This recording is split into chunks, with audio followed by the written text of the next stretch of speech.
Alejandro, venimos del tercer congreso de la LIS del 6 al 12 de diciembre en Estambul. Están publicados en el sitio de la LIS, también en Periodismo de Izquierda, distintas resoluciones, documentos. Pero te quiero preguntar algo. Para explicar lo que pasó, vos hablás de congreso histórico. ¿Por qué esa definición? Bueno, nosotros creemos que es histórico porque en muy poquito tiempo hemos logrado reagrupar a más de 40 países detrás de un mismo proyecto internacional, en un momento donde, por un lado, avanza la ultraderecha y las luchas carecen de una referencia ni nacional e internacional, claro. Sobre todo, haber logrado este nivel de confluencia con compañeros de distintas tradiciones para nosotros tiene un carácter histórico que es muy importante resaltar, porque muestra que es posible reagrupar fuerzas de revolucionarios en el mundo y que es posible construir una organización internacional dinámica y que muestra que hay una necesidad, por otra parte, por parte del movimiento de masa. Por todas estas cosas creo que sí, que tiene para nosotros un carácter histórico este congreso. Pensá que cuando se fundó la LIS, la primera conferencia allá en Barcelona en el 19, éramos un puñadito de partidos de muy pocos países. Que en poco tiempo hayamos pegado este salto muestra el dinamismo que tiene la construcción de una organización internacional y la necesidad. Así que sí, para nosotros es histórico. Es histórico. Es histórico, perfecto. Vos sabés, bueno, le contamos a los que están escuchando que en el sitio ya están publicadas sus resoluciones, la pueden ver ahí, documento ahí. No da la entrevista para hablar de cada una de esas cosas, pero te quiero hacer una pregunta específica. En los documentos, porque el Congreso tiene un contexto de situación internacional, ¿no? Un contexto determinado. Como decías vos recién, disputa imperialista, resistencia, ascenso ultraderecha. Definimos en el Congreso, y vos en particular en tus trabajos, que hay polarización asimétrica y un imperialismo yanqui con Trump tratando de construir una nueva arquitectura internacional. ¿A qué te referís? Bueno, si uno se fija en lo que está pasando en el mundo, hay un ascenso importante de la ultraderecha. Claro. No solo en nuestro continente, no solo en Estados Unidos, sino que en Europa y a nivel internacional. Incluso podríamos hablar que en el occidente este es un fenómeno relativamente nuevo, pero si te vas también al oriente también, sí. Desde China, pasando por India, Pakistán, también las fuerzas que están ahí las puedes considerar de ultraderecha. Entonces creo que ese es un polo de la realidad. Y en ese polo, en el polo de la reacción, en el polo del ataque a los derechos, etcétera, para tratar de paliar la crisis económica que desde el 2008 afecta al imperialismo, ha surgido una referencia política que es esta ultraderecha, ¿no? Alentada por los monopolios, por el gran capital, porque necesitan gobiernos de ese tipo para poder aplicar los planes brutales que quieren aplicar, y entonces alientan a la ultraderecha, Trump en particular. Pero hay una resistencia, o sea, hay otro polo también, que es el de las luchas. Cada mes estamos viendo rebeliones y revoluciones en distintas áreas del planeta. Hemos visto rebeliones en Latinoamérica, en el Asia, en África. O sea, es un fenómeno que hay una resistencia muy grande a estos planes. Pero no hay una dirección como sí tiene el polo de la reacción. Claro. Y ahí, en ese sentido, es asimétrica. Hay mucha lucha, pero con una ausencia grande de dirección revolucionaria, de revoluciones, de direcciones consecuentes. Entonces, por eso es la asimetría entre dos polos que chocan, pero uno con una referencia política que está en ascenso y otra que carece de esa referencia, pero que no quiere decir que no haya oportunidad de construirla. Que eso es, bueno, un poco el Congreso, lo que charlábamos recién, muestra de que hay voluntades en todo el mundo de tratar de intentar empezar a agruparse para construir una referencia alternativa a esa ultraderecha. Pero bueno, pero son dos polos que chocan con una simetría desde el punto de vista de la dirección. ¿Y Trump actúa en ese contexto? Sí, porque Trump, esta es la segunda presidencia de Trump.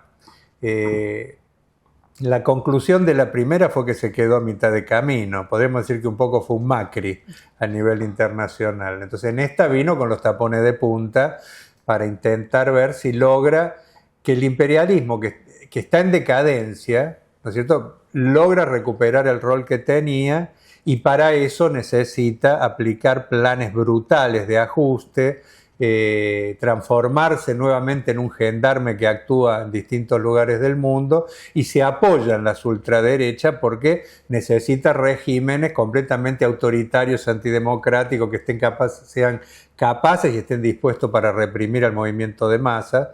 Entonces sí, si bien el fenómeno de la ultraderecha es previo a Trump, porque tiene que ver con la crisis económica, tiene que ver con la crisis de las alternativas que surgieron a principios de siglo, del reformismo, que no cubrió las expectativas, sino que fracasó cuando gobernó, eso le abrió la puerta a la derecha. La nueva presidencia de Trump es un aliento a ese tipo de formación. Aunque tampoco es que le va tan bien, porque también recibe cachetazos, ¿no? También le toca. Pero podríamos decir que Trump necesita muchos Milei.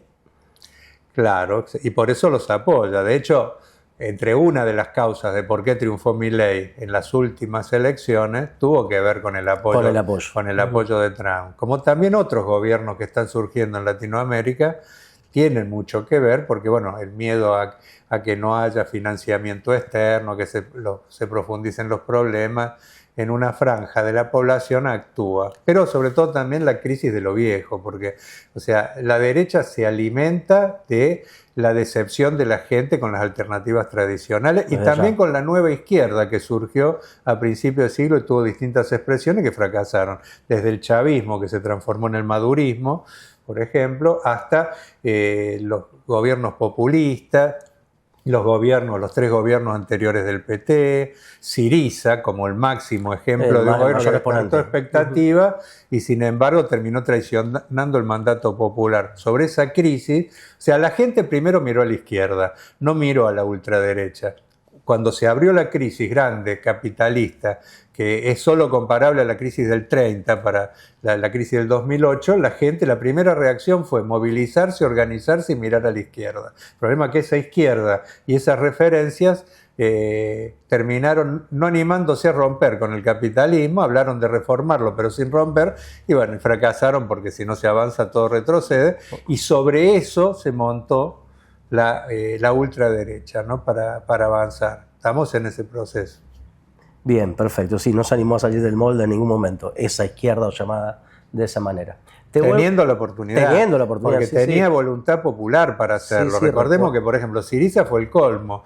Hizo un referéndum para ver si aceptaba los condicionamientos de la troika, que implicaba endeudarse y seguir pagando deuda, un ajuste brutal. La gente le votó que no, que resista, que rompa, y lo mismo traicionó el mandato y terminó aceptando eso. A partir de ahí se hundió y la derecha empezó a crecer no solo ahí, sino sí, recuerdo bien que no se podía hablar en ninguna instancia de que no había apoyo popular para un proyecto. Era una movilización acá masiva. En Argentina estuvo el kirchnerismo. El kirchnerismo tenía apoyo popular para ir contra el imperialismo. Sin embargo, y para cambiar la matriz, nunca se lo propuso, porque ellos mismos se definen como procapitalistas. Chávez hablaba del socialismo del siglo XXI, pero era un socialismo raro, porque era sin romper con el capitalismo. Y bueno, si no rompes con el capitalismo, no hay ninguna posibilidad de superar los problemas. Y así podemos hablar, ¿no? de Podemos, otras variantes reformistas que intentaron reformar el capitalismo y no romper con el capitalismo, creyendo que así iban a solucionar los problemas. Y no hay ninguna solución sin romper con el capitalismo para los problemas de las mayorías populares, ninguna salida. Hasta lo más mínimo es casi imposible de hacer si no rompes con el capitalismo y tomas medidas anticapitalistas. Perfecto, Alejandro. Te vuelvo un poco hacia atrás al Congreso, porque es evidente, por lo que vos contabas del Congreso Histórico, que se viene de un paso en el proyecto de reagrupamiento de los revolucionarios en el mundo. Y entiendo que para que se pueda avanzar en ese proceso hay unidad política ante los hechos de la realidad, al análisis, la estrategia, el programa, pero a la vez, cuando a mí me toca leer mucho otras corrientes, opiniones, a veces cuando se habla de la LIS, un poco se habla de, bueno, pero no se sabe cómo avanza la LIS, o en base a qué avanzará, o es solo gente que se junta y no se sabe bien por qué. En realidad, de acuerdo a las cosas que han estado publicadas y están ahora publicadas en el Congreso, ¿Hay un avance claro, político, programático, estratégico en este tercer Congreso de la LIS? Mira, yo creo que el carácter histórico que hablábamos recién es porque hemos logrado constituir un reagrupamiento sobre bases muy sólidas, políticas y programáticas. O sea, no se trata solo de juntar gente. Yo creo que hay otras corrientes que ante el avance tan vertiginoso de la LIS se ponen a la defensiva y en vez de discutir sanamente y francamente por qué avanza la LIS, lo tratan de evitar ese debate con el tema, bueno, se juntan, pero no hay bases sólidas. Mirá, las bases sólidas han estado prácticamente desde la primera conferencia de Barcelona y en los 2 congresos anteriores, porque ya tenía su programa. Porque ya teníamos programa, porque hemos avanzado sobre la base de tener respuestas comunes a los hechos importantes de la realidad. En este se ha pegado un salto mayor. Por ejemplo, el programa que ha elaborado este Congreso yo creo que es de los mejores programas que tiene la izquierda revolucionaria en los últimos 40 años. Por eso creo que es un programa muy importante, adecuado a la realidad actual, y yo creo que no lo tienen otras corrientes. Por ejemplo, si vos tomás la fracción trotskista, que es un poco la que intenta, como no puede explicar cómo puede ser que en tan poco tiempo hayamos reagrupado y agrupado tanta gente de distintos países, es la que un poco le dice a su mitad, bueno, pero es un reajuste medio sin principio. El programa nuestro es muy avanzado. Yo me gustaría compararlo con el programa que tiene, por ejemplo, la fracción trotskista, que no sé si tiene, porque no lo he visto todavía el programa. Por lo tanto, creo que sí, que se ha avanzado sólidamente, pero no solo en esto. Ha sido un congreso que ha avanzado en otros aspectos muy importantes, además del programa. La LIS es una comprensión común de la situación, o sea, lo que nos unimos, muchos nos empezamos a juntar alrededor de Ucrania, que fue un hecho que dividió a la izquierda mundial y que tiene consecuencias políticas y teóricas esa unidad, porque no solamente es la defensa de los derechos nacionales frente a las agresiones imperialistas, sino también tiene una comprensión común de los fenómenos que ha habido en el campo del imperialismo desde la caída de la Unión Soviética para acá, porque es una interpretación clara del surgimiento de nuevos imperialismos, cuando hay muchas corrientes que no se animan todavía a definir si los viejos estados obreros deformados son estados burgueses o no. Hay algunas corrientes que están ancladas en el pasado y muchas otras que no se animan a ver el cambio que se ha dado en China hasta transformarse en una potencia global. Entonces, detrás de lo de Ucrania, en realidad, hubo acuerdos muy sólidos sobre cuestiones muy profundas sin las cuales no se puede interpretar actualmente el mundo. O sea, la LIS es, en primer lugar, no es solo la unidad por el pasado, sino que tiene que ver con unidad en la intervención en Palestina, donde si bien hay una solidaridad muy grande, pero a su vez hay muchos debates y tenemos una comprensión común de esto, sino una comprensión común de la situación mundial, esto que hablábamos de la polarización, de ver bien los polos y también de las oportunidades. Pero hay otro aspecto que hace a la LIS, que yo creo que es un punto distintivo y que se niegan a discutir otras corrientes, que es que en esta etapa de la lucha de clases a nivel mundial, si no cambias la metodología de las corrientes que por la crisis que sufrió la dirección revolucionaria después de la muerte de Trotsky en la Segunda Guerra Mundial, con esa dirección, ¿no es cierto?, que no supo responder y provocó el revisionismo, que provocó una dispersión de fuerzas. Cada corriente de las que surgieron en la Segunda Guerra Mundial se hicieron muy defensivas, cuidando un poco lo suyo, sí, con mucho miedo de relacionarse, de abrirse con otras. Hoy la etapa cambió, ya no está más el estalinismo como aparato mundial, hay una etapa más abierta, llena de complicaciones, porque también el estalinismo nos dejó un atraso en la conciencia muy importante que todavía no logramos superar, pero al mismo tiempo dejó una apertura que no la podés encarar a la construcción de una alternativa de la misma forma que antes. Si no te animás a reagrupar fuerzas que vengan desde distintas tradiciones, tomando lo mejor de cada una para ir a una nueva, sin tener miedo de interactuar con otros, no vas a poder responder a las tareas de la hora. O sea, es histórico el Congreso de la ley porque estamos llevando a la práctica un nuevo método que está dando resultados, que es el de interactuar con otros compañeros de otras tradiciones que tienen conclusiones comunes sobre la situación actual, muy críticos de su pasado, sin tirar el chico con el agua sucia, porque todos venimos de corrientes que tienen cosas reivindicables, pero al mismo tiempo que son de una etapa anterior. Bueno, ese método de construcción yo creo que es lo que explica el avance de la LIS, y es lo que otras corrientes se niegan a hacer. O sea, en general las viejas corrientes del trotskismo están en crisis porque sí, no han logrado adaptarse a la nueva etapa. Entonces todos los días ves cómo explotan. La última explosión fue la de la LIT, pero antes hemos visto la explosión de los ingleses, la crisis permanente que tienen las corrientes francesas, etcétera, etcétera, ¿no? Y creo que un poco la LIS intenta responder a esa realidad con una política, con una comprensión común de lo que pasa, pero con un método también de entender que hace falta reagrupar fuerzas y convivir con otros, sabiendo que va a haber muchos acuerdos, pero también puede haber matices. Y bueno, es la mejor tradición del movimiento revolucionario, porque nunca las internacionales fueron homogéneas en un sentido burocrático del término, sino que siempre hubo mucho debate y unidad en la acción. Bueno, un poco que tiene mucho que ver con esto, entiendo que de este congreso, tercer congreso de la LIS, se incorporan distintos sectores de distintas tradiciones, varias de ellos ligados a corrientes trotskistas, la Exoti, la Liga por la Quinta, el MAIS de Portugal. Vos nos podrás contar un poco a qué sector, de dónde provienen, pero es una doble pregunta, dos preguntas en una. Pero a la vez, no todo proviene directamente del trotskismo, porque entiendo que hay nuevos sectores de África o en el Líbano que tienen otro tipo de experiencia. ¿Cómo es esa diversidad que se expresa en este congreso? Bueno, en este congreso en particular se incorporaron varias fuerzas que vienen incluso de distintas corrientes de la familia del trotskismo. De la familia del trotskismo. ¿No? Tenés los compañeros de la Liga por la Quinta Internacional, que es una corriente esencialmente europea, aunque tienen un trabajo también en el Asia, ¿no es cierto?, y contactos en otros lugares.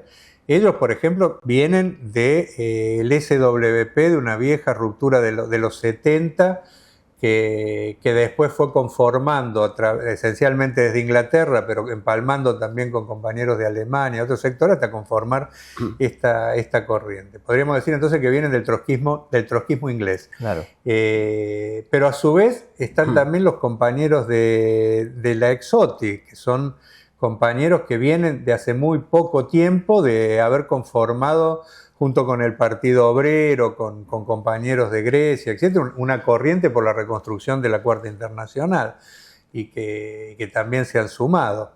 El MAS de Portugal, por ejemplo, son compañeros que vienen de la LIT, o sea que es una ruptura con la LIT. Y los compañeros de Ecuador, que están en proceso de unificación y que tuvieron un rol muy destacado en nuestro Congreso, vienen del Secretariado Unificado, o sea, de la corriente mandelista. O y sea, también se incorporan de Estados Unidos, también se incorporan de Estados Unidos, claro, que vienen de otro sector. Sí, que también vienen del trotskismo inglés, podríamos decir, pero también sí, vienen de la Exiso. Claro. ¿No? Que fue una corriente de mucho peso en Estados Unidos, que también venía del trotskismo inglés. Pero ya se habían incorporado compañeros, que también estuvieron presentes en el Congreso, que son rupturas por izquierda de partidos comunistas, porque los partidos comunistas también tienen una crisis muy grande a nivel internacional. Vender que China es socialista les cuesta permanentes rupturas en muchos países, la juventud, sobre todo de los jóvenes. Claro.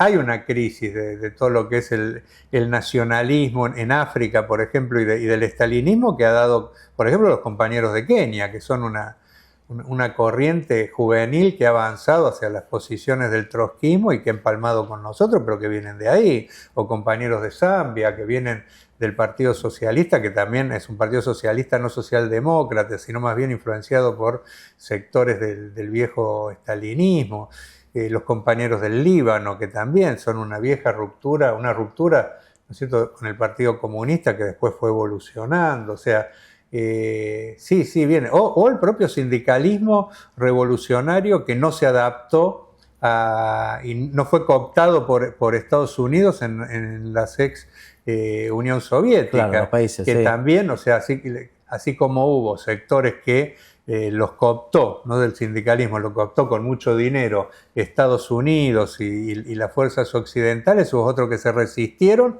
y que a su vez están en permanente choque con los gobiernos que surgieron ahí. Nosotros también hemos incorporado, es decir, la LIS intenta incorporar ampliamente en base a un programa y en base a un método a distintos sectores que avanzan en una dinámica revolucionaria. Aunque nos reconocemos todos, la LIS se reconoce como parte de la tradición de las 4 internacionales existentes, Claro, ¿no? O sea, pero eso no quiere decir que no esté abierta a incorporar sectores que avanzan hacia posiciones revolucionarias. Claro, porque ahí yo, por ejemplo, el manifiesto programático, este que vos explicabas, que ha sido un gran avance en este Congreso, habla precisamente de la reivindicación de la historia de las internacionales, de las 4, de su tradición, de su programa. Ahora, y a la vez la LIS se plantea construir una nueva y gran internacional.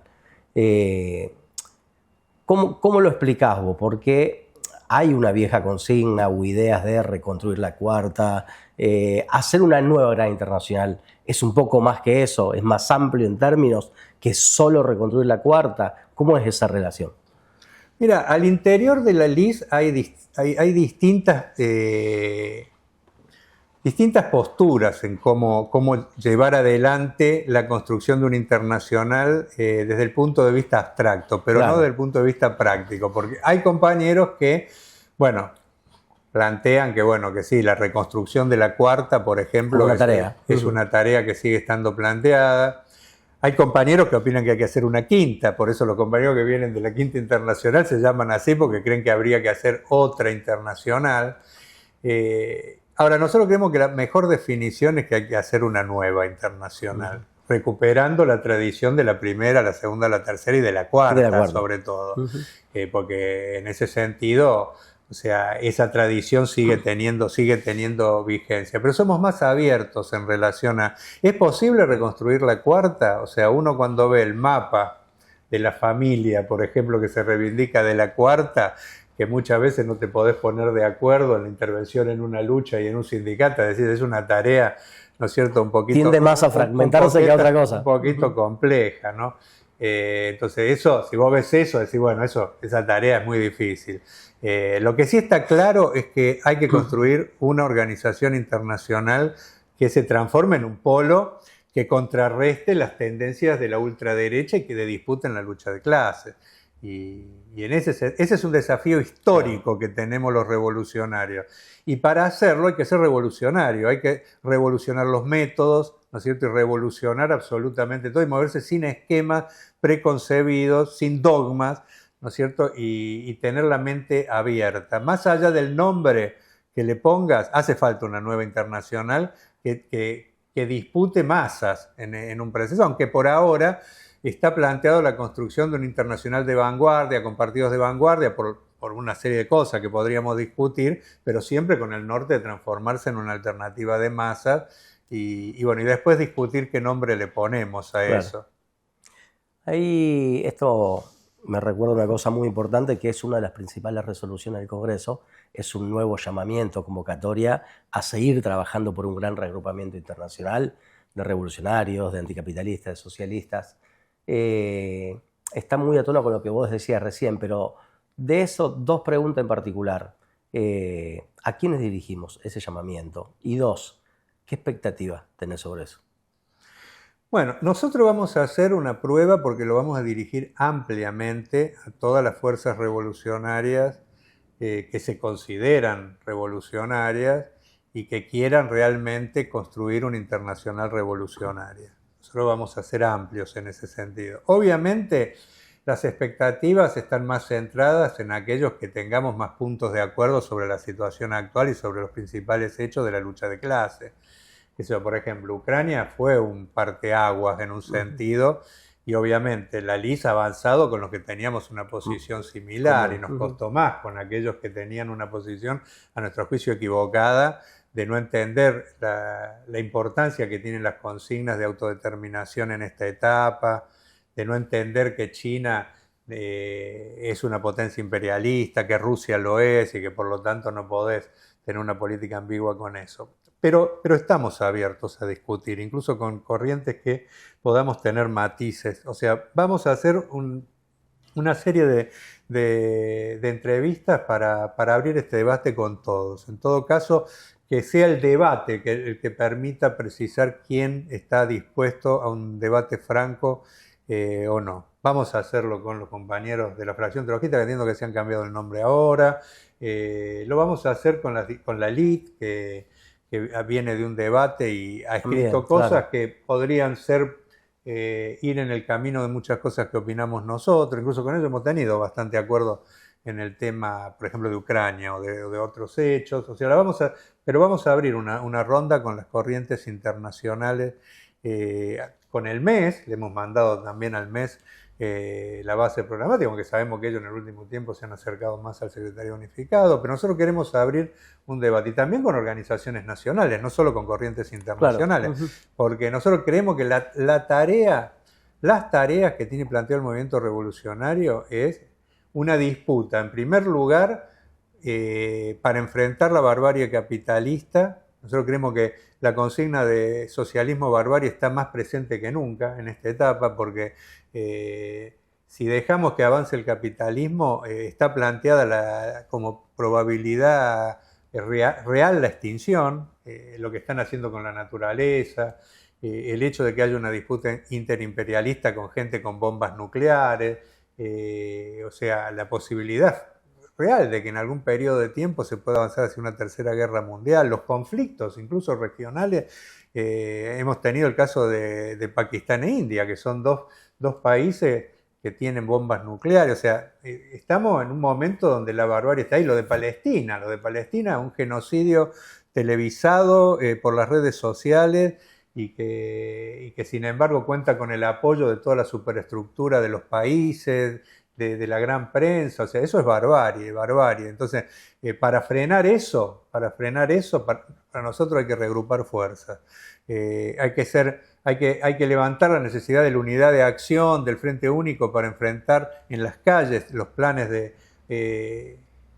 tremendos que prepara la burguesía para recuperar su tasa de ganancia, pero también hay que discutir reagrupamiento político de los revolucionarios. Entonces, nosotros en ese sentido vamos a seguir con estas banderas, y no tenemos preconcepto, queremos abrir un debate, bueno, que sea el debate si nos convencen de otra cosa, nosotros estamos abiertos, pero también queremos ver si podemos convencer a otros de la necesidad de reagrupar fuerzas, por supuesto, en base a un programa y un método. Esto es muy importante, Sí, es lo distintivo. Porque hay algunos compañeros que creen que el método a aplicar es convencer al otro de que ellos tienen la razón absoluta. Nosotros creemos que eso es equivocado. Si tuvieran la verdad absoluta ya hace mucho tiempo lo hubieran demostrado en los hechos. Nosotros no nos creemos con la verdad revelada, creemos que tenemos posiciones, pero las queremos discutir con otros e ir construyendo colectivamente, porque reagrupar es también eso, es construir colectivamente con otros, ¿no? Y aprender mutuamente, corrientes que hemos estado separados durante mucho tiempo, que ni lográbamos hablar, y que por separado tenemos virtudes y defectos. Y bueno, qué mejor que encontrarnos en un mismo ámbito para compartir las virtudes y combatir juntos los defectos. Correcto. Bueno, acá estamos hablando con Alejandro Bodar, que es coordinador de la Liga Internacional Socialista y también principal dirigente del MST en el Frente de Izquierda Unidad. Te traigo para el MST un segundo.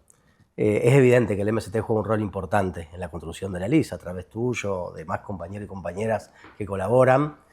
Y a la vez, nosotros siempre hemos estado en contra de esa tesis de construcción internacional que se la denomina partido madre, como que quiere imponer a todo el mundo su idea, su experiencia y todo lo demás.